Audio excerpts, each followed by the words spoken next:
Investasi bukan sekedar angka dan grafik, tetapi seni mengelola resiko untuk membuka peluang baru. Dengan strategi yang tepat, portofolio bisa menjadi mesin menuju pertumbuhan kekayaan tanpa batas. Halo semuanya, selamat datang di video pembahasan seru tentang manajemen investasi dan portofolio.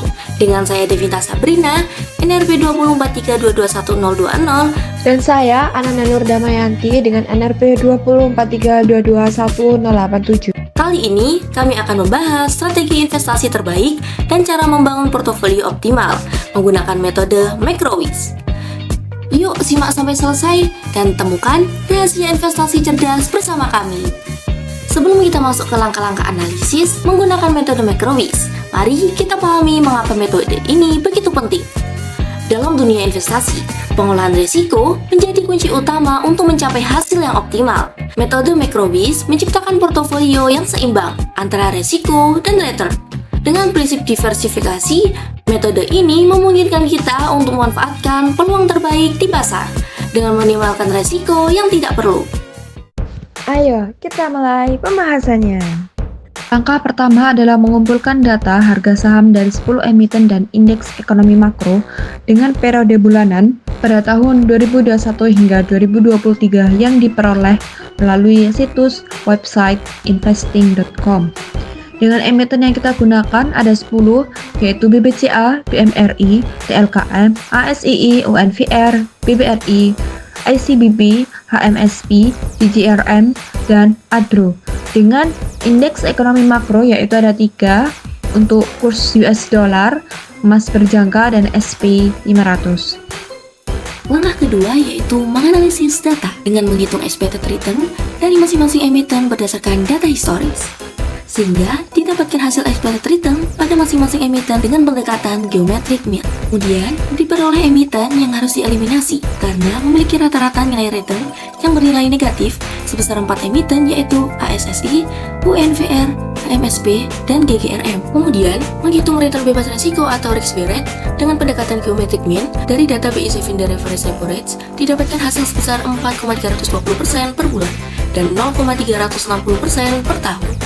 Langkah ketiga, eliminasi emiten undervalue dengan pendekatan IPT. Proses ini dilakukan untuk mengidentifikasi saham yang bernilai undervalue, sehingga dilakukan analisis IPT dengan faktor-faktor ekonomi makro. Setelah itu, dilakukan analisis time series regression dari masing-masing variabel ekonomi makro terhadap return setiap emiten. Didapatkan hasil yaitu 6 emiten yang memiliki rata-rata return bernilai positif, yaitu emiten ADRO, BMRI, BBRI, BBCA, TLKM, dan ICBP.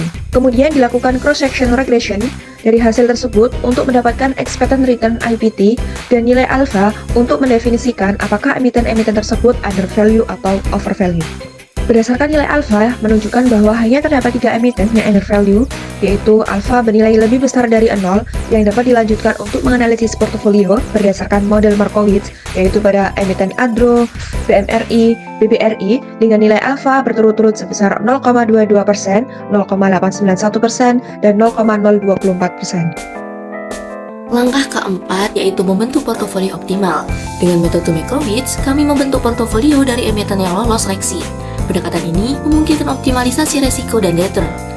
Berdasarkan nilai APT, diperoleh rata-rata return tahunan dan standar deviasi tahunan dari masing-masing emiten yang terpilih. Berdasarkan perhitungan return dan risiko portofolio, kemudian ditetapkan target dari 15% hingga 22% untuk menentukan bobot portofolio, sehingga dihasilkan portofolio yang efisien dengan model Macro-Wiz. Dengan emiten yang pertama yaitu BMRI dengan bobot 9%, emiten kedua yaitu ADRO dengan bobot 51%, emiten 3 BBRI dengan bobot 40,59%. Return yang dihasilkan oleh kombinasi portofolio tersebut adalah 17,5% dengan risiko standar deviasi sebesar 48,572%. Langkah kelima, evaluasi kinerja portofolio. Kinerja portofolio kemudian dievaluasi menggunakan 3 matriks utama, yaitu Sharpe Ratio, Trend Ratio, dan Jensen Alpha untuk menentukan portofolio yang paling optimal. Yang pertama adalah menghitung Sharpe Ratio. Berdasarkan perhitungan Sharpe Ratio, ditunjukkan bahwa portofolio yang lebih baik adalah kombinasi 1 dengan standar deviasi portofolio lebih besar dengan hasil 50,925%. Yang kedua yaitu perhitungan Trainer. Untuk menghitung indeks trainer, diperlukan nilai beta portofolio yang diperoleh dari nilai beta I masing-masing emiten yang didapatkan dari model indeks tunggal. Kemudian menghitung return pasar atau biasa disebut RM, menggambarkan return rata-rata dari indeks pasar, seperti IHSG. Sebagai acuan, didapatkan hasil RM bulanan sebesar 0,61% dengan RM tahunan sebesar 7,414%. Sehingga didapatkan hasil perhitungan trainer rasio, ditunjukkan bahwa portofolio yang lebih baik adalah pada kombinasi 1 sebesar 15,687%. Yang ketiga, yaitu perhitungan indeks Jensen Alpha. Perhitungan indeks Jensen Alpha membutuhkan perhitungan expected return CAPM yang di dalamnya memuat RF tahunan sebesar 0,360%, RM tahunan sebesar 7,414%. Berdasarkan perhitungan indeks Jensen Alpha, ditunjukkan bahwa pada kombinasi 1 sebesar 10,258%. Secara keseluruhan, dapat dibandingkan bahwa evaluasi menggunakan 3 matriks utama, yaitu menggunakan Sharpe Ratio, Trainer Ratio, dan Jensen Alpha, menunjukkan bahwa portofolio yang paling baik adalah kombinasi 1. Langkah ke-6 yaitu rekomendasi kepada investor. Berdasarkan hasil evaluasi, kami akan memberikan rekomendasi kepada investor mengenai emiten mana yang terbaik untuk dimasukkan ke dalam portofolio investasi mereka, sehingga didapatkan bahwa pada kombinasi 1 yaitu dengan bobot pada BMRI sebesar 12%, ADRO sebesar 63%, dan BBRI sebesar 25,55%. Langkah ke-7 yaitu melakukan metode peramalan. Berdasarkan data historis dari Januari 2021 hingga Desember 2023, paramalan return portofolio menunjukkan fluktuasi harga saham yang terjadi secara dinamis, dengan perubahan yang terus-menerus naik dan turun. Dengan pendekatan moving average 4, maka didapatkan hasil peramalan return portofolio optimal pada tanggal 1 Januari 2024 menunjukkan angka yang positif, yaitu sebesar 0,229%.